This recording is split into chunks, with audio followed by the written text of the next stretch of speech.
बाबा साहब चाहते थे हर बच्चे को शिक्षा मिले। बाबा साहब क्यों बने? क्योंकि उन्होंने खूब शिक्षा प्राप्त की, खूब शिक्षा प्राप्त की। हम चाहते हैं देश का हर बच्चा बाबा साहब अम्बेडकर बने।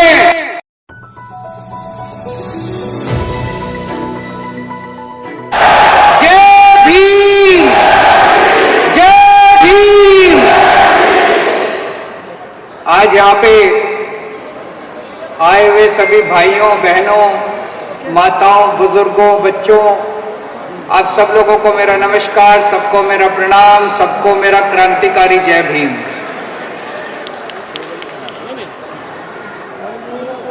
आज हम एक बहुत बड़ी शख्सियत का जन्म दिवस मनाने के लिए एकत्रित हुए हैं। मैं उनको भारतीय इतिहास का सबसे बड़ा चमकता हुआ सितारा मानता हूं।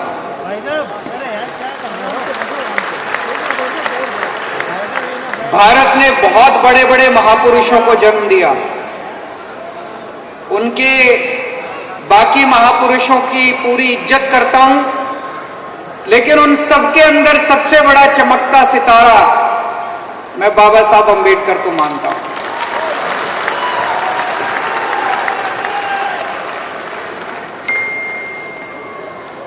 दोस्तों, कुछ दिन पहले हमारी दिल्ली सरकार ने और उसके बाद पंजाब सरकार ने यह निर्णय लिया था कि हर एक दफ्तर के अंदर बाबा साहब अम्बेडकर की और सरदार भगत सिंह की तस्वीर लगाई जाएगी। हमने सबने तस्वीर लगाई।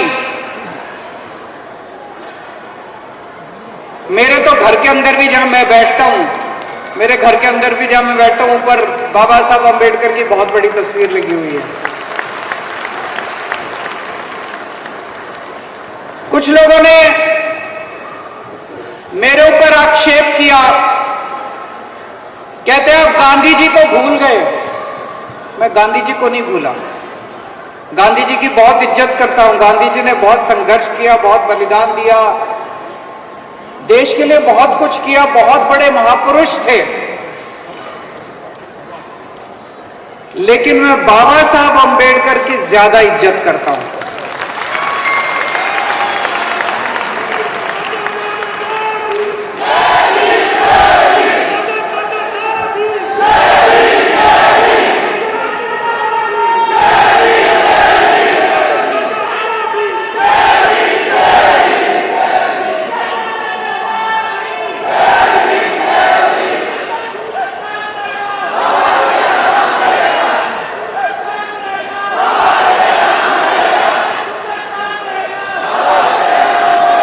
इसका मतलब यह कतई नहीं है कि महात्मा गांधी जी की इज्जत में हमारी कोई कमी है, लेकिन मैं बाबा साहब अम्बेडकर की ज्यादा इज्जत क्यों करता हूं, यह मैं आपको 2 मिनट में बताना चाहता हूं। बाबा साहब अम्बेडकर जिस पृष्ठभूमि से आए, जिस बैकग्राउंड से आए,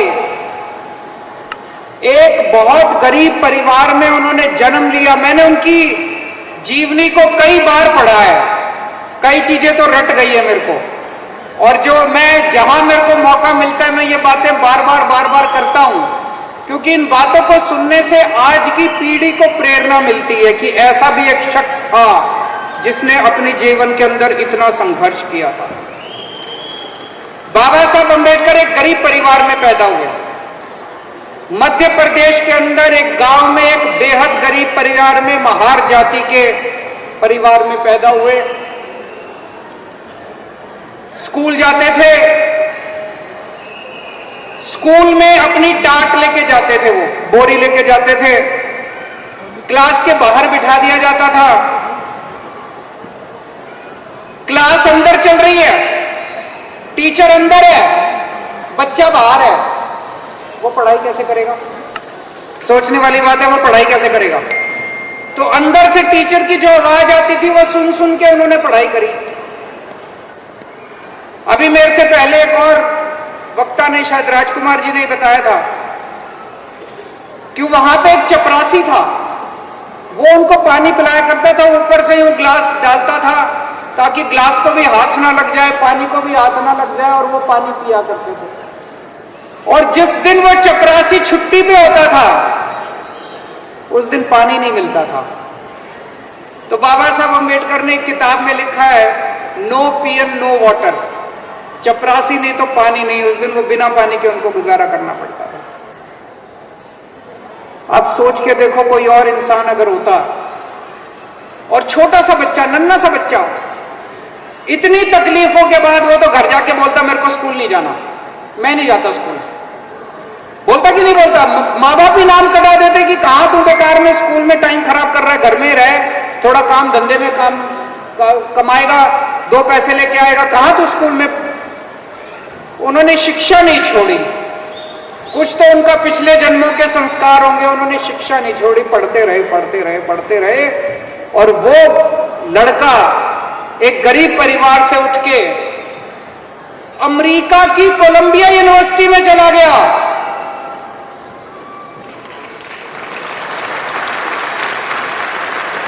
1891 में पैदा हुआ, 1913 में 13 और 9 22 साल की उम्र में वो लड़का अमेरिका की कोलंबिया यूनिवर्सिटी में चला गया।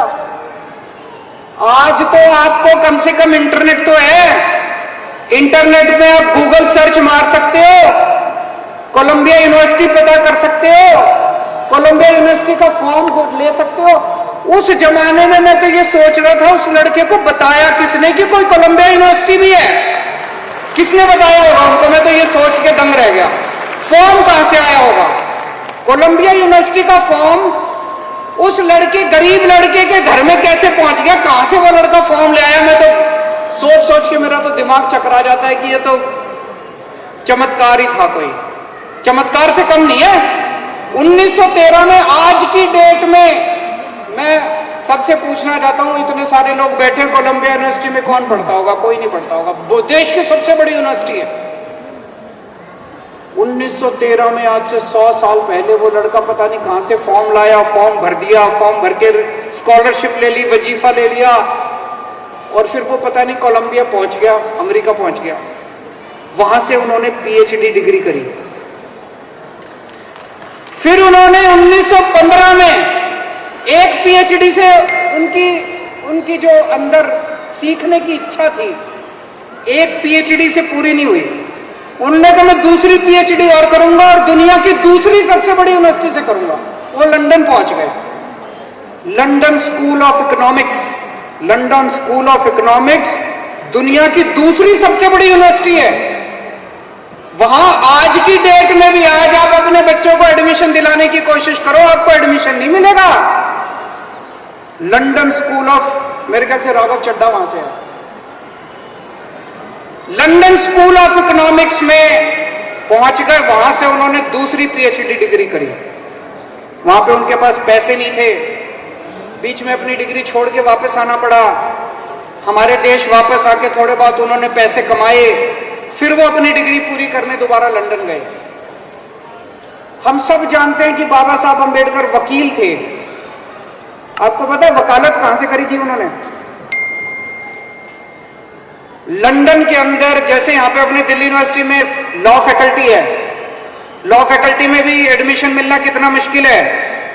उन्होंने लंदन के ग्रेज इन करके कॉलेज, ग्रेज इन से करी थी। दुनिया के सबसे बड़े वकील वहां से ग्रेज इन से वकालत करके आए हैं। तो ये चमत्कार नहीं तो और क्या है? एक लड़का मध्य प्रदेश के छोटे से गांव में पैदा होता है, गरीब घर में पैदा होता है, छुआछूत का शिकार होता है, और दुनिया की 2 सबसे बड़ी यूनिवर्सिटी से पीएचडी करता है, और ग्रेज इन से वकालत करके इंडिया आता है। बाबा साहब अम्बेडकर ने एक सपना देखा था। उन्होंने यह सपना देखा था कि जब भारत आजाद होगा तो जितनी तकलीफें मैंने उठाई है, मेरे भारत के बच्चों को उतनी तकलीफें नहीं उठानी पड़ेगी पढ़ाई करने के लिए। देखा था कि नहीं देखा था? उन्होंने सपना देखा था कि गरीबों के और दलितों के बच्चों को अच्छी शिक्षा मिलेगी। उन्होंने सपना देखा था कि आजाद भारत के अंदर सरकारी स्कूल, जहां की सरकार पैसे लगाती है, सरकारी स्कूलों की हालत अच्छी होगी और सरकारी स्कूलों के अंदर सबको बराबरी की शिक्षा मिलेगी। अमीरों को बच्चों को भी, गरीबों के बच्चों को भी, चाहे अमीर पैदा हो चाहे गरीब पैदा हो, सबके बच्चों को अच्छी शिक्षा मिलेगी, सरकारी स्कूल में मिलेगी। और इन बदमाशों ने क्या करा? 75 साल के अंदर इन लोगों ने सरकारी स्कूलों का बेड़ा गर्क कर दिया। इन लोगों ने 75 साल के अंदर धीरे धीरे, धीरे धीरे भी नहीं, खूब तेजी के साथ इन्होंने सारे सरकारी स्कूल बर्बाद कर दिए और पूरा देश private school, private school, private school कर दिया। पूरे देश में प्राइवेट स्कूल। तो अगर आपके पास पैसा है तो अपने बच्चों को प्राइवेट में भेजो, और अगर आप गरीब हो तो मजबूरी में अपने बच्चों को सरकारी में भेजो। सरकारी स्कूल में पढ़ाई नहीं होती थी, सरकारी स्कूलों का बेड़ा गर्क था। मजदूर का बच्चा मजदूर बनता था, अमीरों के बच्चे अमीर बनते थे। बचपन से ही अमीरी और गरीबी इस देश के अंदर तय होने लग गई थी। गरीबों के बच्चों का कोई भविष्य नहीं था, अमीरों के बच्चों का भविष्य बच गया था। ये तो भला ऊपर वाले का, ऊपर वाले को दया आई और 75 साल के बाद ऊपर वाले ने इस देश के अंदर एक शख्स भेजा, उसका नाम था मनीष सिसोदिया।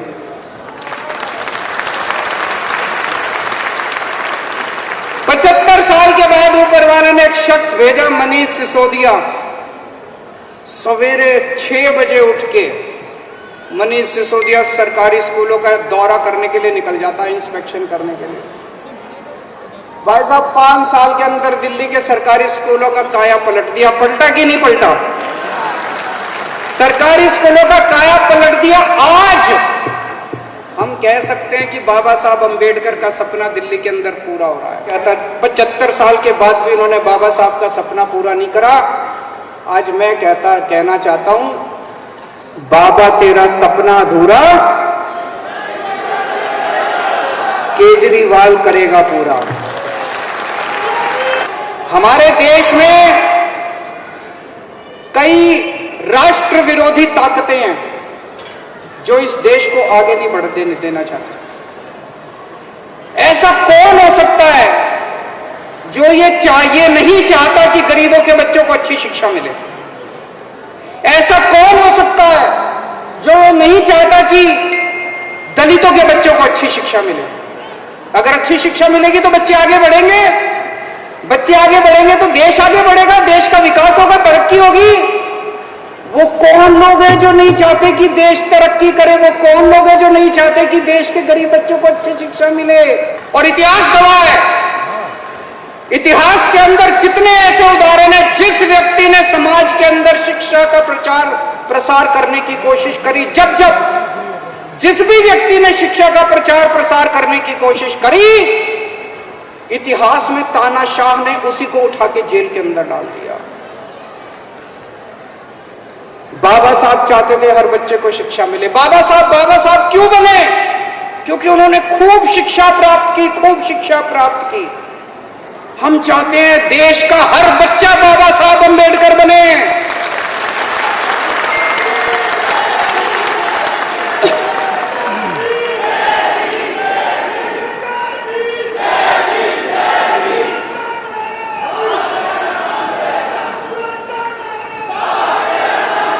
हम चाहते हैं हर बच्चा बाबा साहब अंबेडकर बने। पर मैं ये सोच रहा था, इन बदमाशों से एक बाबा साहब अंबेडकर नहीं भुगता जा रहा। अगर सारे बच्चे बाबा साहब अंबेडकर बनेंगे तो इन सबको राष्ट्र विरोधी ताकतों को देश छोड़ के जाना पड़ेगा। फिर तो जाना पड़ेगा कि नहीं पड़ेगा? मुझे बेहद खुशी है आज इतनी बड़ी संख्या के अंदर आप सब लोग यहाँ पे इकट्ठे हुए। आज सुबह से मैं कई कार्यक्रमों में जा चुका बाबा साहब अंबेडकर के, और कई कार्यक्रमों में भी और भी जाना है, लेकिन बड़ी खुशी मिलती है जब मैं देखता हूँ कि आज आजादी के 75 साल बाद भी बाबा साहब अंबेडकर के जीवन को लेके कितना लोगों के अंदर उत्साह है, उनके संदेश को लेके कितना उत्साह है। एक बार फिर से अंत में सब लोग जोर से नारा लगाएंगे, जय भीम।